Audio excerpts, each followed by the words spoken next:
My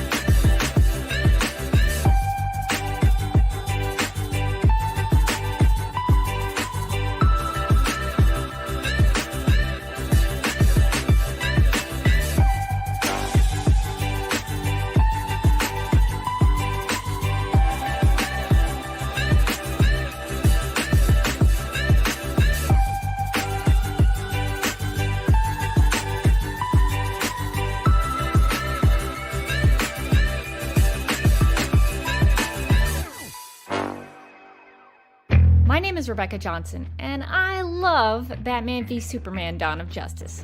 And I am publishing a series of videos exploring the reasons why I am such a fan of Zack Snyder's film.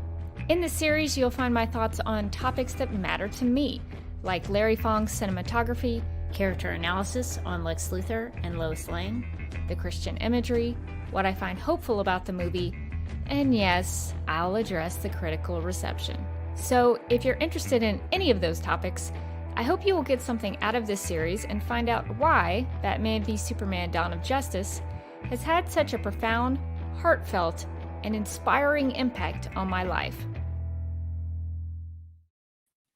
Welcome to the Duck Milk Pride YouTube channel. My name is Rebecca Johnson, and this live stream is part of a series I am calling Reading Reviews with Rebecca, which will analyze the critical reception of Batman v Superman: Dawn of Justice through the negative reviews written by top critics from Rotten Tomatoes, one review at a time. This is not meant to belittle anyone's opinions, but rather serve as a study of art criticism and how we discuss film. I'm hoping that this endeavor will encourage all of us to be better consumers of cinema. This week, I'll be reading through a review from the San Diego Reader titled Batman v Superman: Dawn of Justice, which is not much of a title, but that is the only thing that was available, written by Matthew Lickona. You can click on the link in the video description below if you'd like to follow along and read it for yourself, and I encourage you to do that. If Matthew Lickona should ever see this video, I just want to say that I'm aiming to do this as civilly and analytically as possible, and I would ask that anyone watching live or posting in the comments would do the same. I'm simply taking a look at the criticism for and of BVS now from an historical point of view, given that these reviews were used by Warner Brothers in their decision-making process regarding the DC Extended Universe. Due to the poor reviews for Batman v Superman, the tone and approach to the franchise were changed for Justice League and ultimately led to the destruction of the Snyderverse. And before I get to Matthew's thoughts in the review that he wrote, I'm sure there are some people out there who might think, this is a major film critic from a major news outlet who is included on Rotten Tomatoes. Who cares what you have to say, Rebecca? And you know what? I get it. I think that's a fair question, and I totally understand it. I'd probably be asking it myself. So to help explain some of the things that I can offer in terms of analysis and film criticism and my perspective, I have a little video here that I'm going to play just to fill you in on my background. I graduated from the University of Alabama, Roll Tide, with a degree in telecommunications and film and a focus on broadcast television production. While I've never been to film school, in my television and production experience, I've learned about and have lots of practice in operating cameras, shot composition, and editing. Lighting, green screen, and audio are my weak spots, admittedly, but I've been working on those. After working in local TV news, running cameras, and working in production, I got a job at Turner, now Warner Media, or whatever they're calling themselves now, for 14 years. I worked with networks, or brands as they call them now, like TBS, TNT, Adult Swim, Cartoon Network, Boomerang, True TV, and Turner Classic Movies as a video encoding specialist. I also did a fair amount of closed captioning work and DVD and Blu-ray QC. In case you are wondering how I podcasted about Supergirl and the DCEU films while working for a Time Warner company, I actually got permission and clearance from my human resources representative. If you think I wouldn't criticize stories that were under the same corporate umbrella, that was never a problem nor a concern for me. If I thought the Supergirl TV series or a DCEU film had faults, I said so. In the last 17 years, I have served as a director, technical director, and camera operator at my local church in a live production capacity. I've been a video editor for 17 years, having worked in Avid, Final Cut, and Premiere Pro CC. In my day job, I shoot and edit news and documentary-style video content that involves interviews and narrative storytelling. I'm also currently an amateur photographer and am aiming to improve my efforts in still photography. You can check out my work over at Instagram at @TheDerbyKid. Link is in the video description below. While discussing these film reviews, music and film scores will inevitably come up. It may be good to know that in my life I have played piano, handbells, clarinet, bass clarinet, bassoon, acoustic guitar, and have even started learning how to play the ukulele. I've played in marching bands, symphonic bands, and wind ensembles, and have sung in many choirs. While I don't consider myself a world-class musician, far from it, actually, I do know some things about music and am a big fan of film scores and soundtracks. In addition to my production and musical experience, I have had lots of experience in art criticism. I've been podcasting about television and film since 2009 and do so on a regular basis with Supergirl Radio, a podcast I co-host about the CW Supergirl TV series. I am also a writing contributor to the Justice League Universe podcast that offers analysis on the DCEU films. You might even hear my voice occasionally in recordings and audio commentaries over there. I'm not an expert, but I care deeply about film, television, storytelling, and art. So I hope this gives you a background on where I'm coming from. All right, now that we've gotten that out of the way, let's dig into Matthew Lickona's review. So the first thing that I like to try to look into when we do these reviews is the title or the headline. This one wasn't very creative, and I'm not sure why they just use the title of the film instead of trying to come up with something clever. But this one is just the title of the film, Batman v Superman: Dawn of Justice. It's worth noting here that Matthew gives the film 1 out of 5 stars. So that's what we're going into. And just in case anyone's curious, because the previous review that I read had a very short word count, this one also has a short word count of 278 words. So this is a very short review, so hopefully it won't take us too long to get through. Okay, so let's dive into the actual content of the review. So Matthew Lickona writes, quote, "In a word, exhausting." That's the first sentence. In a few more, we're going to get some more words. Okay. In a few more, overblown, overstuffed, repetitive, bombastic, and sometimes just dumb. Never mind dreary to look at and punishing to hear, unquote. So just reading this first two sentences, yeah. I hope we get to hear more explanation of why Matthew is using these particular adjectives to describe the film. Otherwise, those words are just meaningless and don't actually say anything about the film. Anyone could actually say anything they wanted to say, but if it's not backed up by some kind of actual substantial and substantive. Ooh, this is a tough one. A comment of substance, I guess, is what I should say. Substantive is the word I'm trying to get out. Then those words could be anything. They could mean anything. So I hope we get to understand why Matthew is starting off with those words. I'm curious about some of the words that are used here. A lot of these reviewers do like the word bombastic here. So I'm curious about what is so bombastic about it. What does Matthew think is just dumb? I'm also curious about the use of repetitive. What's repetitive about BBS? I can maybe understand overblown to overstuffed. It is a long film. It's about 2.5 hours. But I don't know why overblown is the word here. I kind of understand the use of overstuffed. Dreary to look at. I'm interested in that because I think it's a beautiful film. So that's very strange to read. Punishing to hear, I guess, is in relation to Hans Zimmer and Junkie XL's score for the film. And it's interesting to me that they always go to the bombastic score or it's punishing to hear when I think it's only parts of the film that are like that, and they're intended to be. Like the nightmare sequence, for example, it's supposed to be punishing to hear. It's a world where Darkseid is ruling over everything. It's not going to be a pleasant experience. Also, the Batman theme is pretty punishing in the film.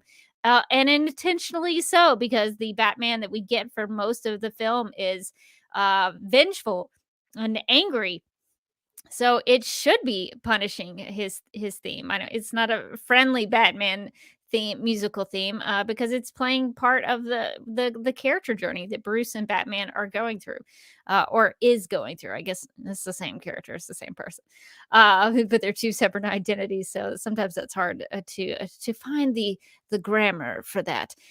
So yeah, so I'm interested in the explanation of those descriptions right off the top. All right, continuing on, Matthew says, quote, Zack Snyder follows his Superman reboot Man of Steel with a muddled meditation on man's anxiety about God walking the earth, unquote.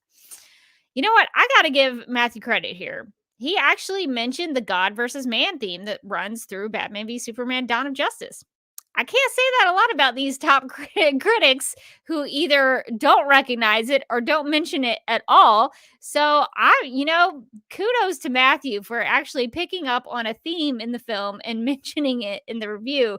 That is actually something that I think a film critic should be doing, is actually taking what the film gives you and talking about it, and wondering, is it a good theme? Does it make sense for the story? Those are the kinds of things I'm looking for if I'm gonna pay attention to somebody about a film. My only question about this section is, how is the theme, or just BBS, I guess, in general, a muddled meditation? What does he mean by that? That would be a follow-up question. Why is it muddled? Why do you think it's muddled, Matthew? So that would be my question if I ever got a chance to ask him. All right, so continuing on, Matthew says, quote, except, of course, he's not God. Superman, played by Henry Cavill, demands no sacrifice, no worship, and no authority over humanity. He just wants to help out and have bathtub sex with his girlfriend, Lois Lane, played by Amy Adams. After all, the love of a good woman worked for Dad, unquote.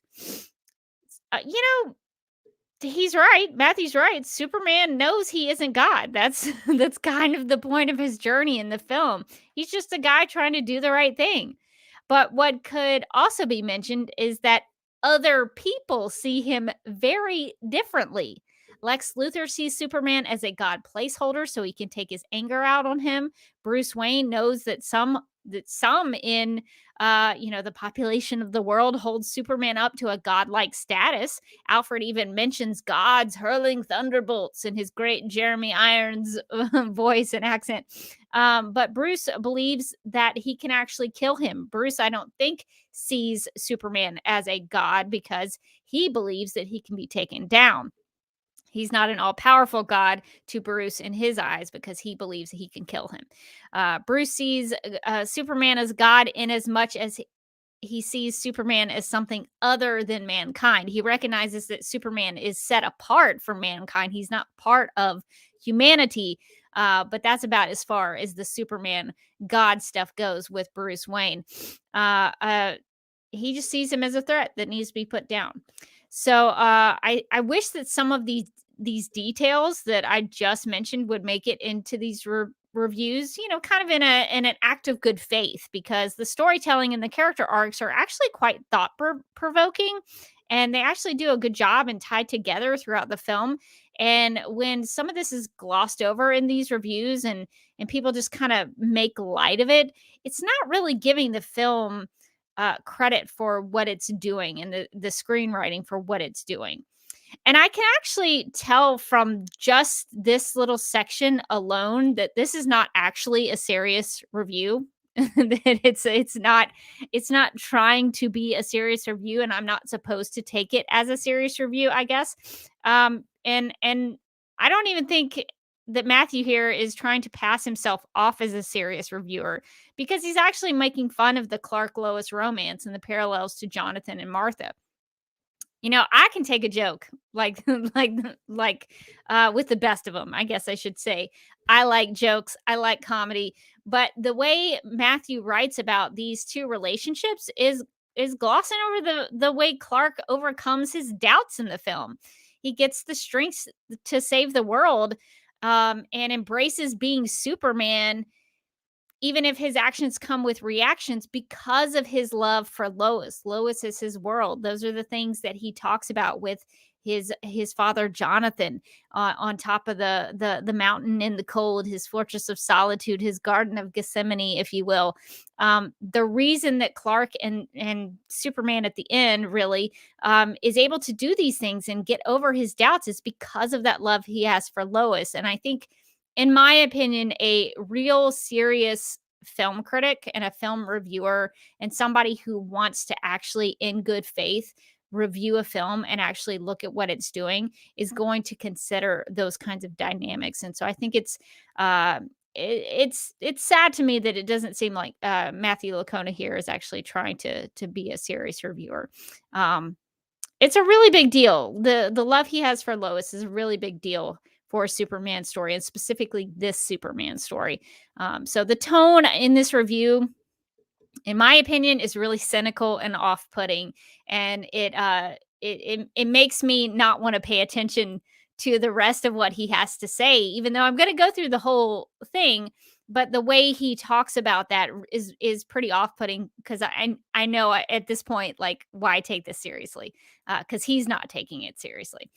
So I think that's unfortunate in terms of me being a reader wanting to read his thoughts. So I guess to continue on, Matthew writes, quote, "But who knows? The man from Krypton might go bad someday, which is more than twitchy evil genius Lex Luthor, played by Jesse Eisenberg, can tolerate, seeing as how his father grew up under the boot in East Germany. Bruce Wayne's, played by Ben Affleck, father, meanwhile, taught him that the world only makes sense if you force it to. So he became Batman to do just that. And there's no room for God in his philosophy. Lex and Bruce both decide that Superman has to go, but while Batman chooses a single chemical based plan of attack, Luthor goes for a hat trick, firing up his anti God propaganda machine while also doing a little God play of his own. Tired yet? Too bad." Unquote. Actually, I should read that correctly. He goes, "Tired yet? Too bad!" Exclamation point. Unquote. And you know what? Actually, no, Matthew, I'm not tired yet. This is the most interesting aspect of a review that I have read in a while during this whole project where I'm reading these reviews from the top critics of Rotten Tomatoes. This little section is probably the most interesting one that we've read yet, because it's actually trying to dig in to what's going on. And it's actually bringing up the parallels between the parallels and contradictions between Bruce and Lex. Matthew's actually connecting the dots here, and it's all very good stuff. This is what I wish the review was like in totality. I wish all of the reviews were like this, because this is actually looking at the themes, looking at the character journeys, looking at what their stories and what their connecting points as characters are to each other, and how those line up, and how there's a story to be told about how there are similarities between Lex and Bruce, and one of them decides to makes a different choice at the end. And that's what separates them, is the choices that they make regarding Superman. So I don't know why he's like tired yet. This is the most jazzed I've been about a review in a long time. So, Matthew, if the whole thing was like this, I would have been really into it. So I love this. I think this is great. So well done here on this section. And I guess since there's not a lot more left, let's just keep on going in, and then I'll get to some comments in the chat after I'm finished. So if you do have any thoughts while you're watching live, feel free to drop them in the live chat, and I'll get to them in a second. Matthew goes on to say, quote, "There's also a bunch of sequel bait involving metahumans, a whole bunch of speechifying. Jeremy Irons' Alfred the Butler gets the best of it here, and a long simmering appearance from Wonder Woman that adds precisely nothing to the proceedings," unquote. A bunch of sequel bait? I don't know. That's a stretch. A lot of these reviewers keep wanting to bring this up as a negative about the film. but I don't see why that's such a big deal. The Justice League teases are just a couple of minutes long. The nightmare sequence could be included in that because you get a little bit of the Flash and you get to see some of the nightmare and what that would eventually be like if the story got to continue as it was meant to be and meant to do. But it's not that long. Out of a 2.5 hour film, talking about the theatrical cut, which is what Matthew Lickona would have seen, which is important by the end of this review. We'll get to that. But I don't understand why it's such a negative that there's sequel bait. The MCU does this stuff all the time. So you would have thought that they would have been used to this and accepting of this kind of filmmaking and storytelling in these films. I don't know why it's okay when the MCU does it, but when Batman v Superman does it here, it's just terrible and everyone has to mention it. But that seems to be a common thread throughout most of these reviews. I would agree that Jeremy Irons does do a great job with his speeches as Alfred in this film. So I would agree with Matthew on that. Um, I think that Wonder Woman does add to the proceedings in BVS. She helps save the day against Doomsday. She teams up with Bruce by the end with the mission of forming the Justice League. And if that only happened at the very end, it would seem too quick and seem too rushed. So I think it's actually smart to have her, quote, simmering throughout the film so it feels organic by the end for Bruce and Diana to have a connection because they've already met each other. They've had this kind of I hate to say cat and mouse because she's not Catwoman, but kind of a flirty sort of dancing around each other dynamic throughout the film. And then that's why it makes sense at the end that they would make that connection and start to have these ideas about getting other people to join them.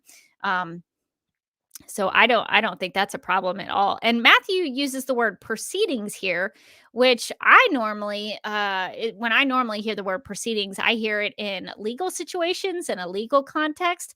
So it makes me wish that Matthew had leaned into the V aspect of the title of Batman v Superman and played on the Senate hearings and made those connected those dots. I think that would have made this review a little better if he wanted to use the word proceedings. And just to wrap it up, this is the last thing that Matthew writes, quote, "There's more too, so much more that the strangest aspect of the film is the lingering feeling that along the way, some important bits got left out," unquote. Some important bits got left out. You know what? Maybe that's because there were some important bits left out. 30 minutes worth, in fact. And to Matthew's credit here, he wouldn't have known this because he watched the theatrical cut. He wouldn't, I don't think at this point, I don't think we knew about the extended cut or the ultimate cut. So his instinct is actually right here. So good on Matthew for feeling like something important was left out because in fact it was.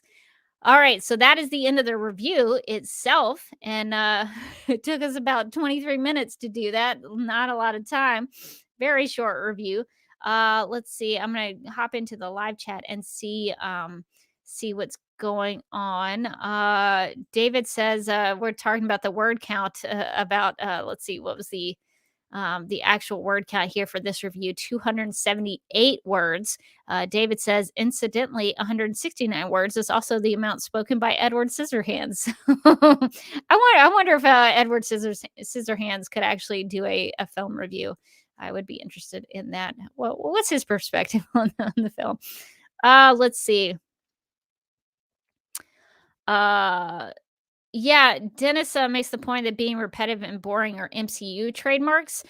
That's kind of how I feel about it because and that's why I sort of one of the many reasons that I stopped watching the MCU is that and I may get back into the MCU because I do like Spider-Man. I've heard a lot of good things about No Way Home. So Spidey's the exception. But for the most part, a lot of those films after the phase 1 it felt very repetitive to me. There was very much a formula throughout all of those films. The way it was written, the dialogue, some of the jokey banter was there a lot, and they did seem to follow a formula for the most part. So that's something that I would agree with. Let's see. I'm going to go in here. Let's see. Let's see. Okay, so Dennis does clarify for me they had already announced the ultimate cut before this. So I don't know if Matthew would have known about that when he was writing this review, because some of these reviews were probably written before the film was released, because I imagine he got like an early screening or some sort of press screening before that. So I don't know how much time before the actual theatrical release of the film Matthew got to watch this. So uh so I can't say for sure, but it is good to know that in terms of the history of it, because I couldn't remember exactly, was it like 1 week or 1 week after the theatrical release that they made the announcement that there was a director's cut, an ultimate cut. I couldn't remember the time frame for that, because I know we did know that pretty soon after. But Matthew doesn't make any mention of it here in the review, so I imagine he may not have known about it when he wrote this. Okay. All right. So I guess that's really kind of it. This was a short one again. Um, Not a lot to it, but some good elements in here. I did like Matthew's thoughts about the mentioning of the contradictions and the parallels between Lex and Bruce. I wish a lot more of these reviewers would actually try to at least analyze these films, or this film in particular, like that. So it's kind of a, a mixed bag. Sometimes it's like, meh, this is not great. But sometimes there's actually something in there that I can see an attempt at actually reviewing this film. And Dennis, I'll get to your comment and then we'll wrap everything up. Dennis says, I don't get why he only gave it 1 out of 4 stars. He actually gave it, I think, 1 out of 5. Is that correct? Do I have that right? I'm gonna go back into the link and see. Yeah, he gave it 1 out of 5. So that's even worse. Yeah, I wish he would explain that 1 out of 5. Maybe he only liked the God versus man thing. I don't know. But it's a strange situation for me, because I kind of don't take his review very seriously because of that jokey bit about Clark and Lois. But there's an aspect of his review that's actually trying to make an attempt at analyzing the film. So it's a strange, it's a mixed bag for me, in terms of trying to understand Matthew's perspective here. Anyway, I guess we shouldn't keep it going too long. I think that's gonna do it for this week's live stream. It's a short one this week. If you missed this live, I hope you'll consider sharing your thoughts in the comment section below. If you ever have any questions about when I'll be live, just check this YouTube channel, youtube.com/duckmilkprod. I'll be scheduling streams in advance when I am available. And as always, if you have a BBS review that you think really knocked it out of the park and has some meaningful things to say in it and adds value to you as a reader, and you want to share it with others, please leave that in the comment section. I'll make sure that everybody gets to see it, because I want to check out reviews where all the time that we're doing these live streams, we're looking at reviews that maybe could be better. But I kind of want to see reviews that are doing it well and are adding value to you as a reader. So please let me know if you do see any of those. I also want to make people aware of, if they would like to participate, I am raising money. I'm still kind of raising money. I've been doing it for a while for the Breast Cancer Research Foundation of Alabama. And I'm a breast cancer survivor. And if you would like to donate to this foundation, it would mean a lot to me, but you certainly don't have to. But any amount counts. If you'd like to participate, that would be something that would be really cool and really awesome if you would do that, but you certainly don't have to. You can still come and do these live streams for free with me, but if you're feeling in the giving spirit, It's a great foundation and does a lot towards research and helping breast cancer patients in Alabama specifically, but all of the things that go in terms of research will impact the country and also broader parts of the world. So if you are interested in supporting that, feel free to. The link is in the description below.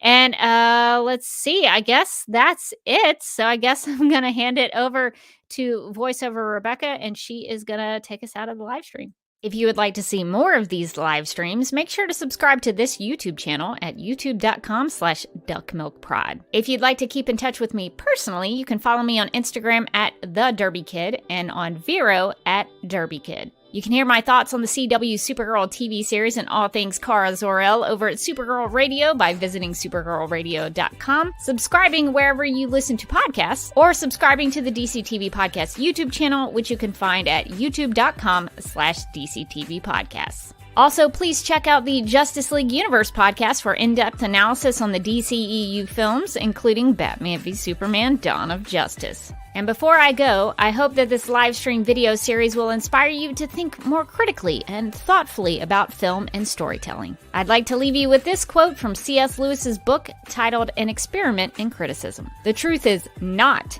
that we need the critics in order to enjoy the authors, but that we need the authors to enjoy the critics.